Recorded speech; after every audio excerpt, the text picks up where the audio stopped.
할렐루야. 아멘. 오늘 데살로니가전서 24번째 시간입니다. 오늘은 데살로니가전서 5장 14절 15절 말씀을 통해서 바울의 권면이라는 제목으로 함께 말씀의 은혜를 나누려고 합니다. 바울은 오늘 14절 15절에서 간곡한 말투를 통해서 데살로니가 교인들에게 신앙생활을 함에 있어서 몇 가지 생활 태도에 대해서 간곡하게 권면하고 있습니다. 이 같은 바울의 권면은 교회 생활을 하는 모든 그리스도인들에게 꼭 필요한 것이기 때문에 우리는 이 권면의 말씀을 자신의 신앙생활에 적용하는 자세를 가지고 잘 배워야 합니다. 첫 번째 부분이니까요. 규모 없는 자들을 권계하라 이렇게 말합니다. 규모 없는 자들을 권계하라. 우리가 이 권면은요, 규모 없는 자들을 권계하라 이렇게. 바울이 첫 번째 이 권면하고 있는 것이 규모 없는 자들을 권계하래요. 여기서 바울이 지적하고 있는 이 규모가 뭐냐면 말씀의 규모를 얘기하는 거예요. 가정에서 가정의 위기를 가져오는 여인이 누군가 하면 살림의 규모가 없는 여인이에요. 이처럼 규모 없는 신앙생활은요, 세상 사람들과 구분하기 어려운 세속적 신앙생활로 돌아가게 돼요. 그리스도인들은요, 자신의 신앙생활에 짜임새가 있어야 합니다. 아멘. 다시 말하면 말씀은 규범 안에서 살아가는 생활을 해야 한다는 거예요. 이처럼 말씀에 규모 없이 살아가는 성도들을 방치하지 말고 그들에게 권면하기를 권계하라 이렇게 말하는 거예요. 다시 말하면 경계하는 일로 권면해 주라 이런 의미예요. 그들의 규모 없는 생활을 방치해 두는 일은요, 그의 신앙생활을 파탄시키는 일이기 때문에 권계하라 이렇게 말씀해 주는 거예요. 사도 바울이 두 번째 이 권면하는 말씀을 보면 마음이 약한 성도들을 안위해 주라 이렇게 하는 거예요. 안전하게 위로해 주라. 교회에서요, 안위해 줘야 할 대상자가 누구냐면 마음이 약한 자들이에요. 마음이 약하다는 말은 아직 믿음이 어려서 모든 일에 두려워하는 사람들을 지적해 준 말이에요. 또 두려워한다는 말을 하는데, 두려워한다는 말은 말씀에 대한 믿음이 없기 때문에 순종하는 일을 두렵게 생각해요.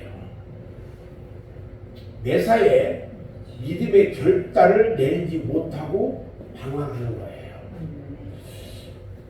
이것은 다시 얘기하면 확신이 없어요.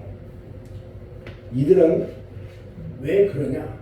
어느 때 딱 보면 어느 때는 질병으로, 또 어느 때는 사업의 실패로 막 낙심중에 있는 거예요. 그런 성도일 경우가 많아요. 대부분.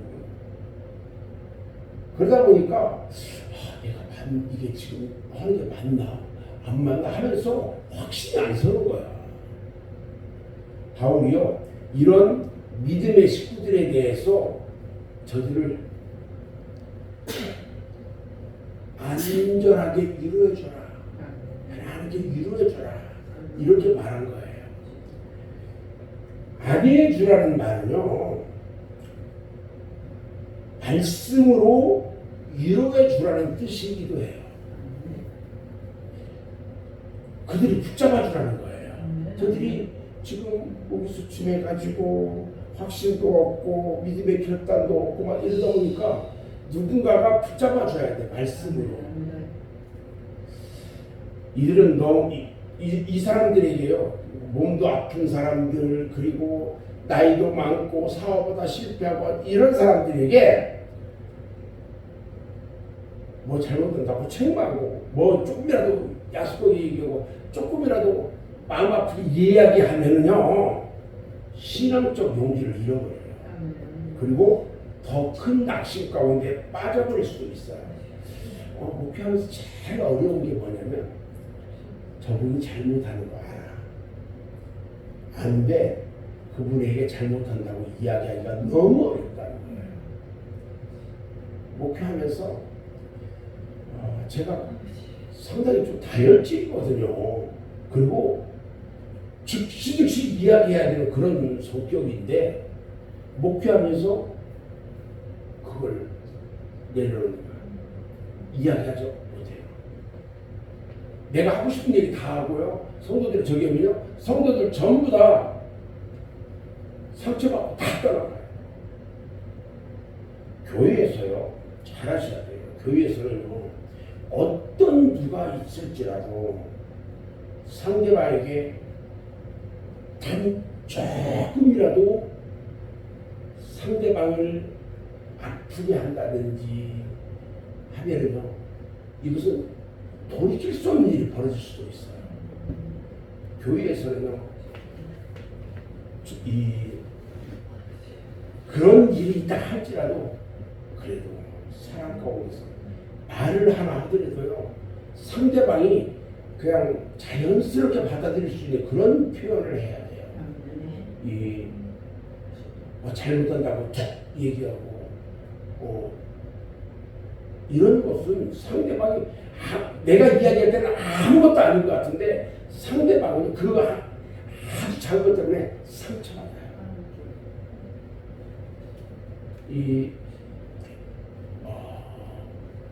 특히 이제 이런 경우가 많죠. 여자 목사님들이 계신 곳에 가면 여자 목사님들이 있는 곳에서 상처받는 분들이 꽤 많아요. 어느 분하고도 같이 이제 이야기하면서 그 교회에 한 3년간 나갔대요. 근데 여자 목사님이 거기 계십니다. 그런데 거기에서 또 상처받는 거야. 그 말씀하시는데 아무것도 아닌 것처럼 이렇게 던졌는데 그게 상처가 돼버린 거예요. 근데 한두 번은 그런 경험을 또 했어. 방황하는 거죠. 방황해요. 우리는 교회 안에서 상처받지 아니하도록 정말로 말을 조심해야 돼요. 그 다음에 사도 바울이 권면하는 세 번째는요, 힘이 없는 자들을 붙들어 주라는 거예요. 힘이 없다는 말은 무슨 말이냐면 신앙생활 중에 지쳐 있는 사람들을 말하는 거예요. 신앙생활하면서 왜 지쳐요? 이유가 있어요. 이 사람들은요, 시험 받고 지쳐 있는 사람도 있어요.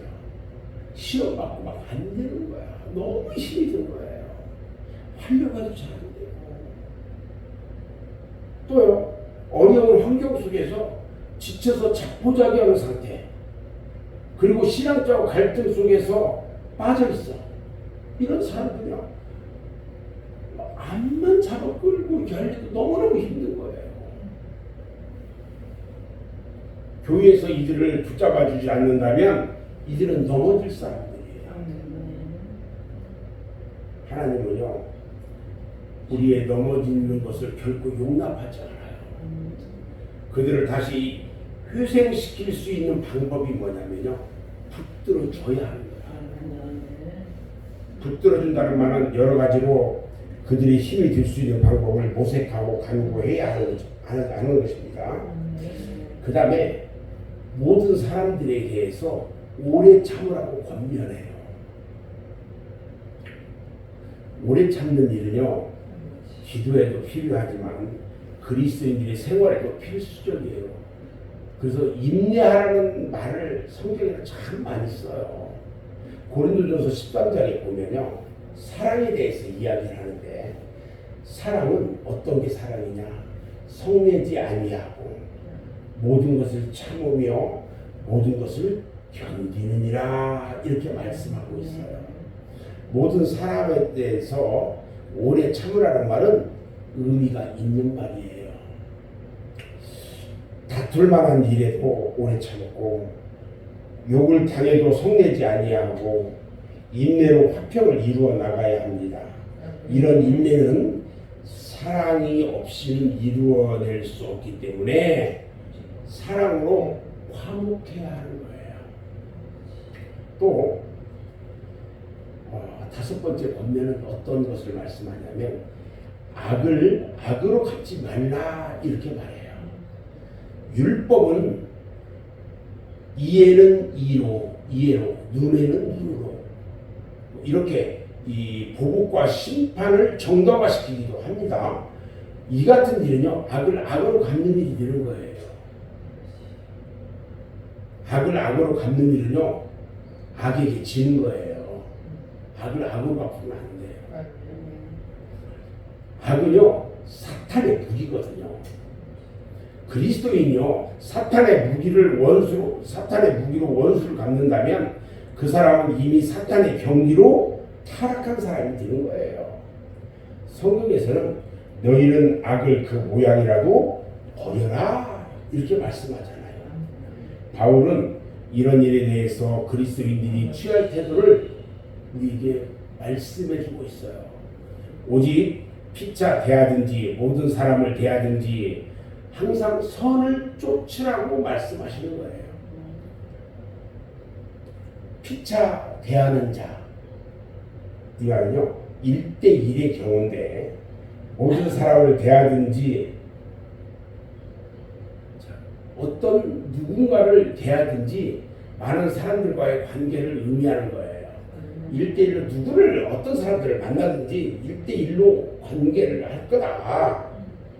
그래서 이 누군가를 대하든지 항상 선을 쫓아라.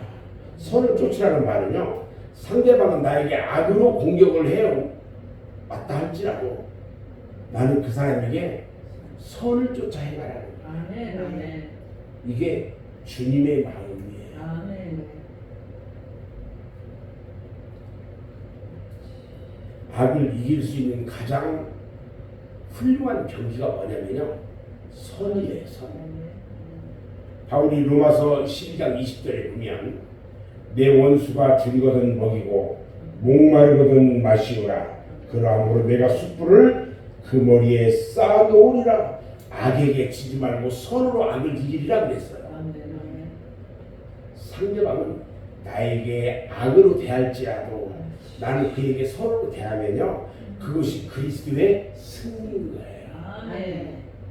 승리라는 말은 악한 사탄의 괴계에 빠지는 일이 없는 것이고, 그런 것들이 모두 하나님을 영화롭게 해드리는 일이고 또 하나님의 상급도 되는 거예요. 악에게는요 이겨야 합니다. 그 악의 대상이 바로 누구냐? 사탄이기 때문에 그래요. 그 악을 이기는 방법은요, 하나님이 기뻐하시고 사탄이 싫어하는 방법을 사용해야 돼요. 그 방법은 바로 뭐예요? 선이에요. 선. 저는 이제 말씀을 마무리하는데, 우리는 교회 생활에서 형제들을 권면하기도 하고 권면을 받기도 하고 그리스도의 의를 이루면서 우리의 생활이 항상 믿음 가운데 서 있어야만 합니다. 따라서 주 안에서 의를 이루어 나가는 여러분 모두가 되기를 주님의 이름으로 축원합니다. 기도하겠습니다. 아버지 감사합니다.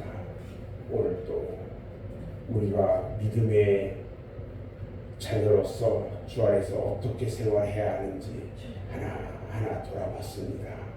아버지 하나님, 저희들이 오직 주님의 말씀에 의지해서 오직 주님의 뜻을 이루어 나가는 그런 삶을 살아가기를 원합니다.